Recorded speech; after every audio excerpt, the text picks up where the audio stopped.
A recruiting sergeant came our way from the inn near town at the close of day. He said, "My Johnny, you're a fine young man. Would you like to march along behind a military band with a scarlet coat and a fine cocked hat, a musket at your shoulder? The shilling he took and you kissed the book. Oh, poor Johnny, what'll happen to ya?" The recruiting sergeant marched away from the inn near town at the break of day. Johnny came to with half a ring. He was off to be a soldier to go fighting for the king in a far-off war in a far-off land to face the foreign soldier. But how will you fare when there's lead in the air? Oh, poor Johnny, what'll happen to ya?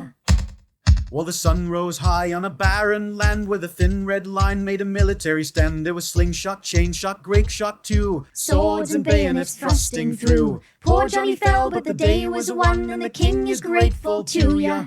But your soldiering's done and they're sending you home. Oh, poor Johnny, what'll happen to ya?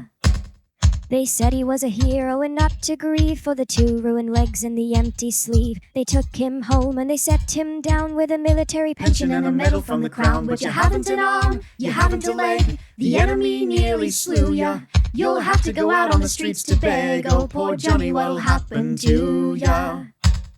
A recruiting sergeant came our way from the inn near town at the close of day. He said, "My Johnny, you're a fine young man. Would you like to march along behind a military band with a scarlet coat and a fine cocked hat, a musket at your shoulder? The shilling he took and he kissed the book. Oh, poor Johnny, what'll happen to ya?" "Oh, Polly, love, oh, Polly, the rout has now begun. And we must go a-marching to the beating of a drum. Come dress yourself all in your best and come along with me. I'll take you to the cruel wars in high Germany."